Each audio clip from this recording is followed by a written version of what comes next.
Прежде чем покорить Столовую гору, нужно обязательно пройти инструктаж. Как выбирать тропы, как не растрачивать энергию и что необходимо брать с собой, рассказывают те, кто уже не раз поднимались на Мятлом. После того, как маршрут выбран, на всякий случай стоит проверить рюкзак, все ли на месте. Это вот такие палочки, они раздвигаются, делаешь свою длину и высоту, и вот так, и работаешь ими. Маршрут, выбранный сегодня покорителем вершин, находится на крутых подъемах и пролегает через родник. Жители равнинных ингушских селений и гости решили устроить себе небольшой горный экстрим. Награда за тяжелые физические нагрузки – невероятный вид, который открывается с высоты птичьего полета. Многие молодые люди пришли испытать себя на выносливость. С России приезжают к нам в горы пойти и посмотреть. Я сам живу на Кавказе, а практически не был здесь, в наших местах.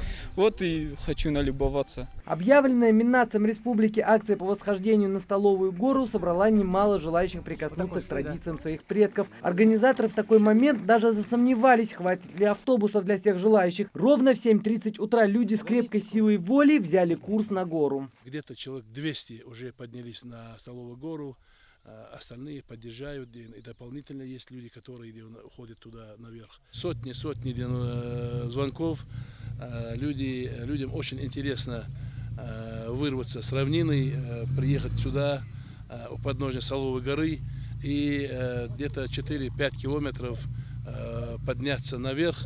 Это, конечно, не каждому под силу, но все-таки отказавшихся, чтобы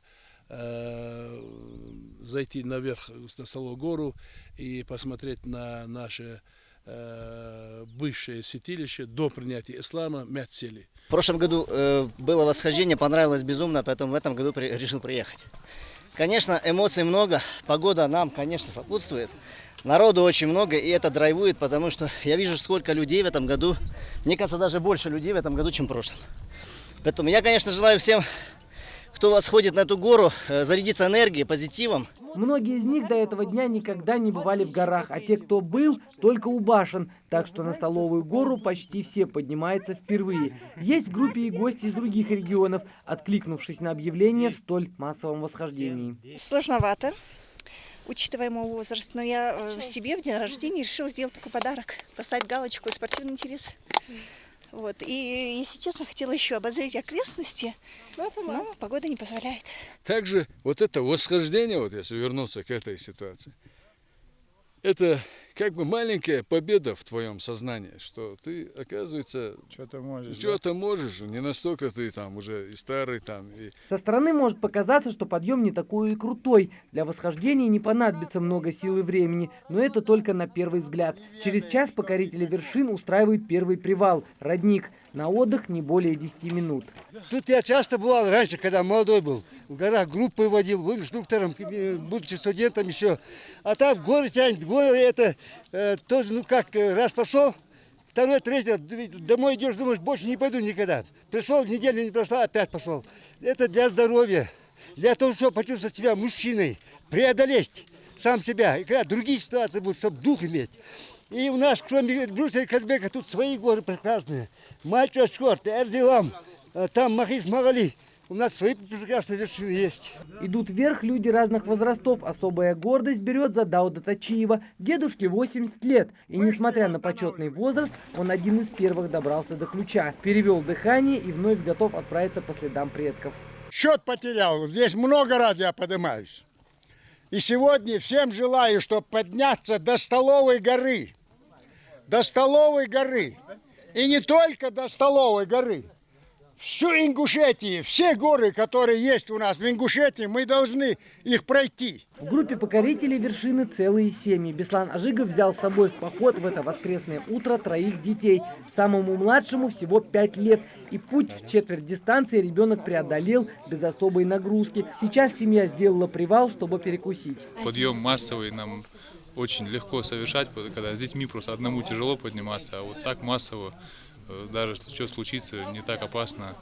Поэтому это очень как бы стимулирует людей. Это активный отдых на самом деле, самый благоприятный такой, и для здоровья полезный, и приятно для души, чтобы природу посмотреть, свежим воздухом подышать. Пока одни отдыхают, другие продолжают восхождение. Деревянные трости уже не помогают, крутой подъем отнимает все силы, ноги начинают неметь, но ребята продолжают взбираться. Ну, я в этом году поднимаюсь второй раз, но так как мы пошли другим путем, более крутыми тропинками, намного сложнее, честно говоря.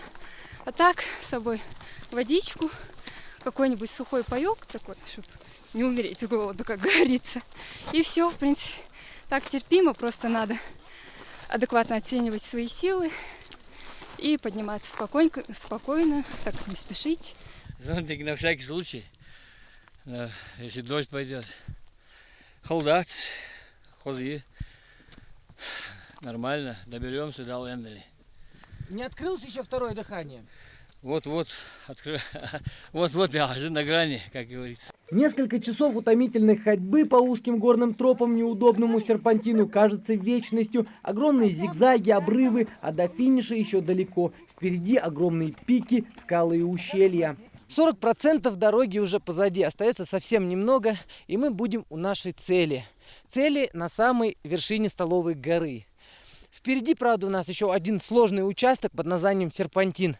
Но надеюсь, что его мы сможем преодолеть с легкостью. Проходишь 10 метров, крутой подъем, через минуту резкий поворот, а по сторонам сплошной туман. И такая картина практически на всем пути. Чуть отстанешь от группы и заблудишься, но чтобы таких казусов не случилось, вместе с группой поднимаются спасатели из отряда Армхи. Спасатели 8 человек у нас, что сопровождаем всех восходящих, поэтому каждый год здесь участвуем.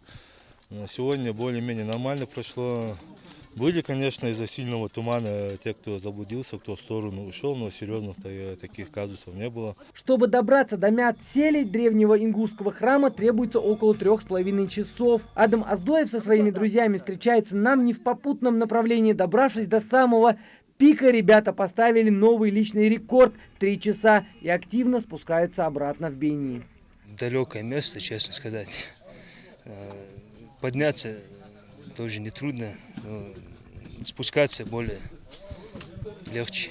И, наконец, финиш. Мят-Сели, древний ингушский храм, почти самая вершина Столовой горы. Фото на память и время релакса, соединение с природой. Правда, на то времени не так много. До темна нужно успеть спуститься обратно. I'm very love Ingushetia. I want to know about culture in Ingushetia. Аппетит в горах разыгрывается по-особенному, поэтому организаторы позаботились об этом. У подножия горы покорители ждали угощения и отдых. У подножья покоренные сегодня вершины. Руслан Албогачев, Хаваш Гойгов, Новости 24.